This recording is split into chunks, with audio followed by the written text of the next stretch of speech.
하는 제목을 가지고 말씀을 나누고자 합니다. 상처 그리고 해결된 문제. 심장 수술을 한 자리가 가끔 아파요. 통증이 뭐 그렇게 심한 건 아니지만 기분 나쁠 만큼 아프고 좀 찌릿찌릿하고 그것 때문에 살짝 불안해지기도 하고. 근데 뭐 병원에서도 그렇고 또 실제로 현상에도 심장에 무슨 문제가 생기거나 그렇지는 않습니다.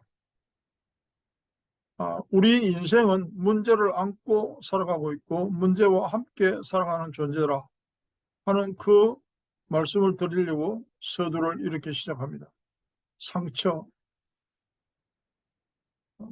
끝난 이야기이지만 남아있는 것. 어떤 사람에게는 활화소처럼 용암이 분출되는 그런 문제도 있지요.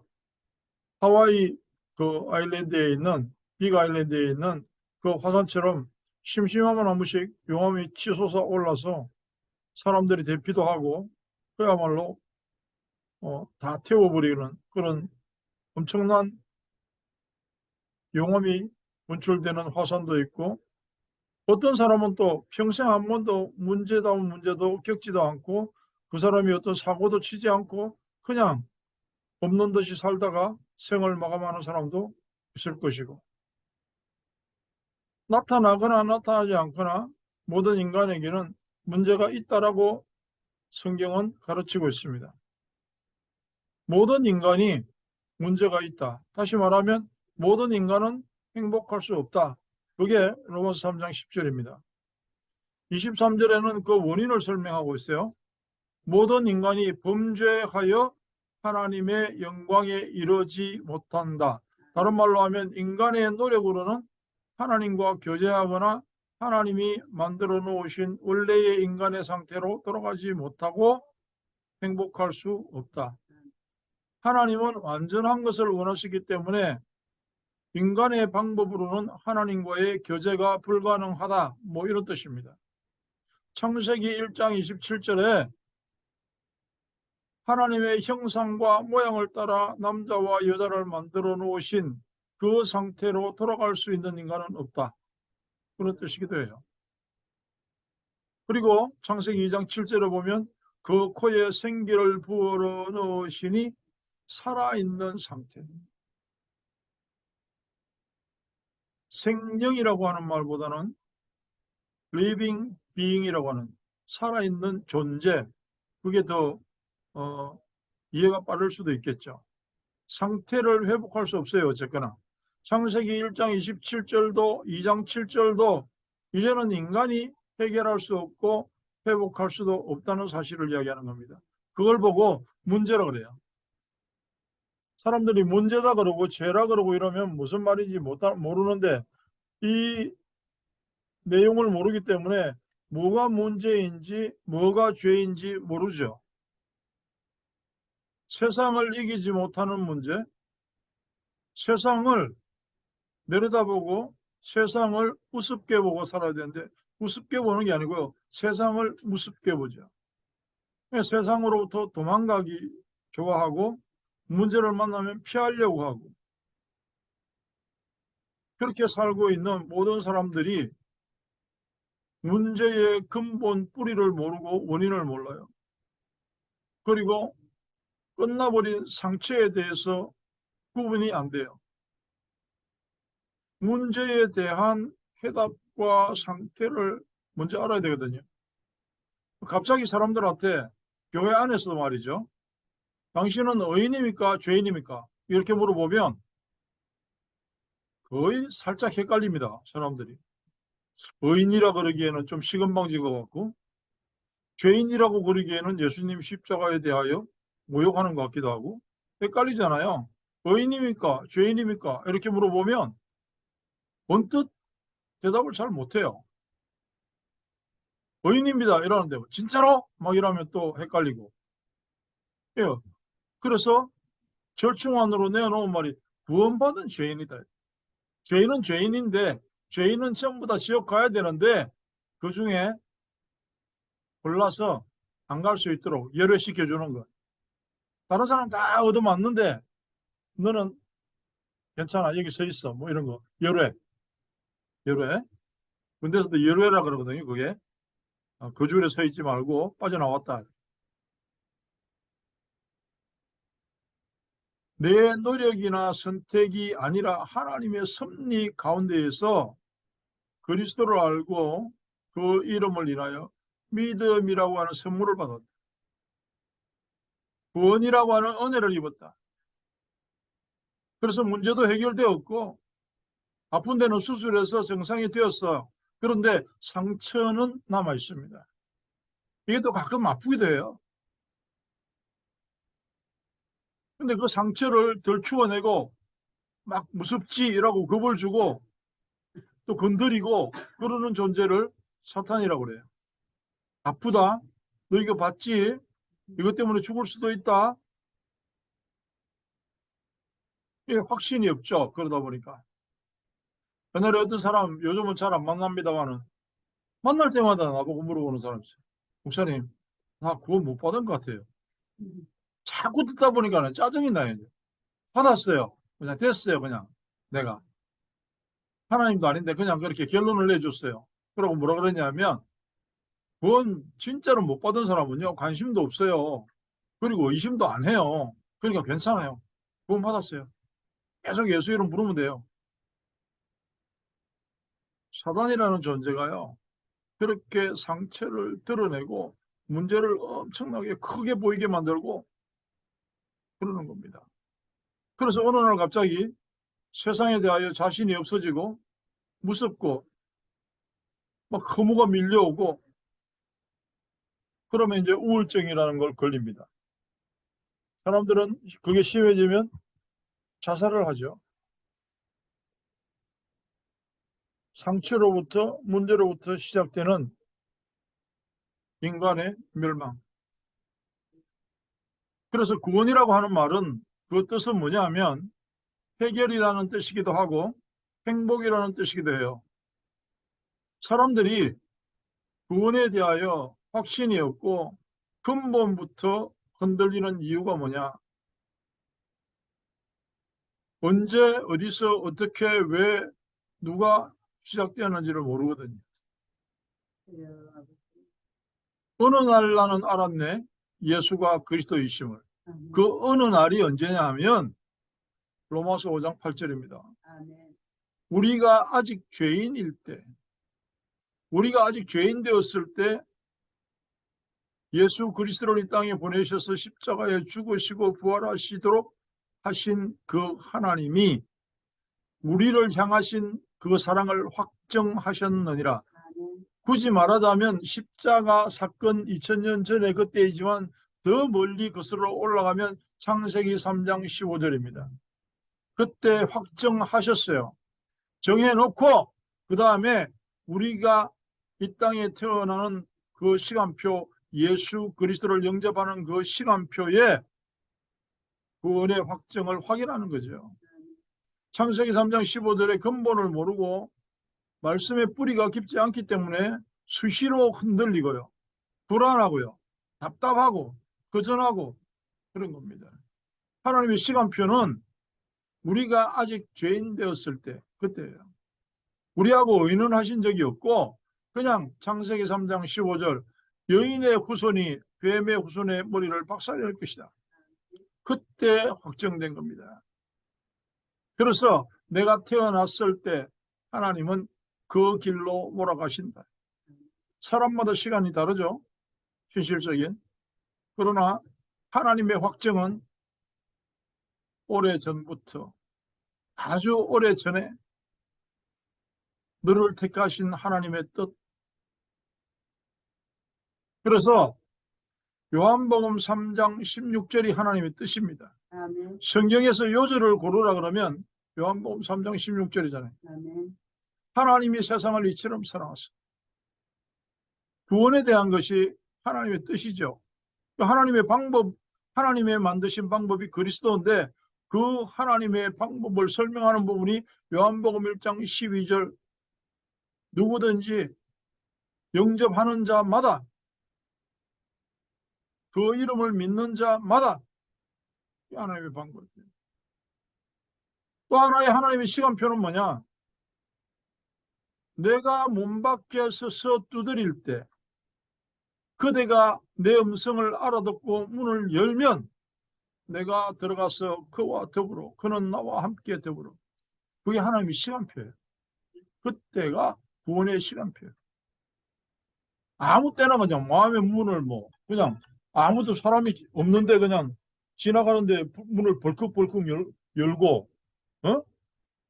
아무나 뭐 보고 뭐 안녕하세요 이러고 문 벌컥 열고 들어오세요 이러냐? 그렇지는 않잖아요. 내가 문 밖에 서서 두드리노니 그때 문을 열면 주님이 나와 함께 하시고 예수가 그리스도라고 하는 사실이 알아지는 그때에 비로소 올바른 구원의 감동도 알 수가 있는 것이다. 우리가 무엇을 먼저 알아야 될까요? 문제를 먼저 알아야 돼. 좀 역설적인 이야기인데요. 문제를 먼저 알아야 해답이 필요하다는 걸 알게 되거든요. 그러면 해답이 필요하다는 걸 알게 되면 뭡니까? 그걸 붙들 수밖에 없죠. 그러니까 어떤 의미에서 역설적인 의미로는 문제를 먼저 알아야 돼요. 내 상처는 왜 생겼지? 먼저 알아야 된다. 어느 날 나는 알았네. 그 말이 하나님의 시간표라는 뜻이거든요. 그래서 어떤 뭐 구원파에서 이러잖아요. 언제, 몇 년, 몇 월, 며칠 날 구원받았냐 이러는데 그거는 상당히 알고 보면 인간적인 발상입니다. 언제 구원받았어요? 우리가 아직 죄인 되었을 때 정해진 그것이 내가 마음의 문을 열고 예수를 그리스도로 영접하는 그때에 결정된 것이다. 뭐 증거 서류가 뭐냐? 성경이에요. 하나님이 나를 구원하신, 내 문제를 해결하신, 내가 행복의 문을 열게 된 그 증거 서류가 성경입니다. 요한복음 19장 30절 다 이루었다. 다 이루었다 하시는 그 말씀. 근본요지. 누구를 시켜서 할 수 없어서 하나님이 친히 하셨다는 그런 뜻이기도 해요. 다른 사람을 시키거나 얼마든지 하나님이 천사를 동원해서 할 수 있는데 그것만은 누구를 시켜서 할 수 있는 일이 안 된다는 거예요. 하나님이 친히 하시다.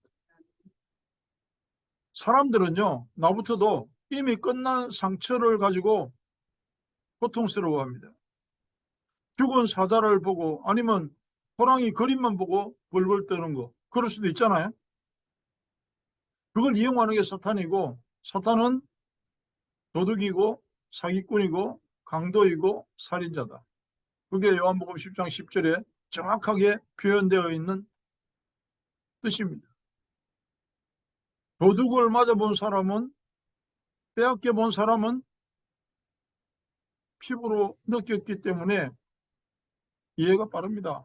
말을 빨리 알아듣습니다. 정말 흑암의 고통이 어떤 것인지를 아는 사람, 그런 사람은 사단에 대해서 이야기를 하면 빨리 알아듣습니다. 교도소에 가서 복음을 전하면 제일 그 사람들이 잘 알아듣는 말이 죄인이라는 말을 잘 알아들어요. 육신적으로 죄를 짓고 그 안에 들어와 있잖아요. 그래서 죄인이다 이러면 얼른 알아들어요. 죄가 뭔지 알고 죄에 대한 대가가 뭔지를 알고 고통이 뭔지를 알잖아요. 그 사람들은. 그래서 죄에 대하여는 교도소에 있는 사람들만큼 빨리 이해를 하는 사람이 없어. 왜? 당해봤거든요. 하나님 앞에서 우리가 무슨 문제 때문에 시달리는지를 먼저 알면 하나님은 믿지 말라고 정말 두들겨 패고 죽인다고 그래도 하나님은 믿어야 되는 거죠. 그리스도가 필요한 거죠. 왜? 생명보다 그게 더 중요한데요. 영원한 생명인데요. 당연히 선택의 여지가 없죠. 불신자들은요, 실제로 있는 문제 때문에 죽어가죠. 실상에. 실제로 영적 문제, 정신 문제, 육신 문제에 시달려서 죽어가고, 확신이 없는 사람은 허상에 시달리고요. 사단의 속임수에 시달리고. 종이 아닌데 종 노릇 하는 거고. 예수는 그리스도 모든 문제 해결자. 확신이 있는 사람에게는 세상은 아무리 덩치가 크고 무서워도 죽은 사자이고 그림이고 전혀 힘이 없는, 왜냐? 상황 권세는 세상이 가지고 있는 게 아니거든요. 생명의 주권은 하나님의 손에 있거든요. 불신자는 복음을 들을 때까지 그렇게 당하다가 어느 날 복음을 듣는 날 하나님의 자녀가 됐어요. 복음을 들었다면 말입니다. 우리가 복음을 들었다면, 예수가 그리스도 사실을 알았다면 적어도 더 이상은 시달리지 말아요. 그런데도 저는 나를 기준으로 해서 생각해 볼 때요, 다른 사람도 그렇게 헷갈릴 것이다라는 게 어느 정도는 감이 잡혀요. 왜? 나도 시달리거든요. 내가 구원받은 하나님의 자녀가 맞는데 아닌 것 같은 그런 아픔을 겪을 때가 많거든요. 상처 때문에 약간의 통증이 올 때 그때에도 이미 끝난 문제에 대해서 불안해지고 부모가 나를 덮어올 때도 있고, 그래, 하나씩 하나씩 이제 점검을 해봅니다. 자, 이리 보든 저리 보든 나는 구원받은 하나님 자녀가 맞는데 왜 나는 기도가 안 될 만큼 어지러울까? 그 질문을 하고 그 다음에 예수 그리스도라고 하는 결론을 낼 수 있는 그 진행 단계가 필요하다는 거죠. 사람은 행복할 수 없습니다. 사람이 사람의 방법으로 문제를 해결할 수가 없다는 이야기잖아요. 그게 문제거든요. 상처가 뭐냐 하면 그 옛날 원죄에 대한 상처가 모든 인간에게 남아있다. 그래서 그 인간에 대하여 적어도 한 시대에, 그래도 인류의 대표까지는 아니라도 한 시대를 대표할 만한 사람으로서 우리는, 한국에 돈 많은 사람 이러면 이병철을 이랬다고, 우리 시대까지만 해도. 지금은 물론 아니에요. 그런데 그 이병철 삼성 창업주가 24가지 질문을 던져놓고 간 걸 보고 잊혀진 질문이다. 그래가지고 책도 나왔어요. 천주교 신부한테 물어봤어. 하필이면 그걸 나한테 물어보지 천주교 신부한테 물어봤어. 그래 뒤에 뭐라고 답을 해놨는데 가장 간단한 거, 의인은 없나니 하나도 없다. 그렇게 대답하면 될 거를 사람들은 아직도 정확한 대답을 못하고 있어요. 그 질문을 대충 살펴보면 24가지를 압축해서 살펴보면 뭐냐 하면, 인간은 왜 행복하지 못한가? 왜 그렇게 노력해도 안 되는가? 나같이 착한 사람이 왜 병이 걸리는가? 저 도둑놈 강도 같은 놈들은 왜 잡혀가지도 않았고 잘 먹고 잘 사는가? 이런 것들이에요. 그걸 어떻게 인간의 방법으로 해결이 되겠어요? 해석을 할 수 있겠어요? 순서도 모르고 근본도 모르고 시작도 모르잖아요. 왜 인간에게 문제가 왔는가? 모르니까 답도 모르죠. 요한 3서 2절에 있는 말씀처럼 내 영혼이 잘된 같이 범사에 잘되고, 그 순서만 알았더라면 그런 질문은 이미 답을 얻었을 겁니다. 왜 영적인 문제가 생기고 정신적으로 혼란이 생기고 육신의 질병, 불치병, 난치병이 생기는지, 그리고 왜 내 자식마저 똑같이 그 길을 가야 되는가? 복음의 부대들은 당연히 천대에 이르는 축복의 강이 흘러갈 수밖에 없는가? 성경에만 있거든요. 그리스도 안에만 있거든요. 그 답을 아무도 그 주변에, 그렇게 수많은 사람이 있지만 가르쳐 주지 못한 거죠. 근본 상태를 모르기 때문에 풀 수 없는 질문을 한 거예요. 근본을 알고 기초를 알면 너무 쉬운 문제인데 모르기 때문에 영원한 숙제가 되어버린 질문입니다. 상처와 문제 어떻게 해결합니까? 하나님이 해결합니다. 언제 해결합니까? 하나님의 시간에 해결합니다. 우리는 거기까지만 알아도 이미 행복한 사람입니다. 하나님 감사합니다. 예수가 그리스도 되시는 그 사실 하나 때문에 우리 인생의 모든 문제가 완벽하게 해결되고 하나님께 온전히 영광 돌리며 찬양하는 신분이 회복된 것을 감사드립니다. 남은 날 동안 주를 찬양하며 예수가 그리스도 되심을 분명히 전하다가 주님 만나게 하옵소서. 또 선교 현장으로 떠나는 연약한 발걸음들 성령의 완벽하심으로 지켜주시고 인도하여 주시며 발걸음 하나하나에 말 한마디 한마디에 성령의 온전한 간섭이 있기를 간절히 기도합니다. 우리가 오늘도 정성을 들이고 시간을 들여 하나님을 찬양하는 이 놀라운 손길과 예물 위에까지 하나님의 방법으로 온전히 받으시고 우리의 모든 손길을 통해서 복음이 선포되는데 부족함이 없는 영향을 다하게 하여 주시옵소서. 지금은 우리 주 예수 그리스도의 은혜와 하나님 우리 아버지의 무한극진하신 사랑과 성령의 감화감동 역사하심이 이제 우리의 마지막 남은 인생에서 무엇을 해야 될 것인지 예수 그리스도를 어떻게 선포해야 될 것인지를 다시 한번 결단하는 모든 성도들과 선교 현장 위에 영원토록 함께 계실지어다.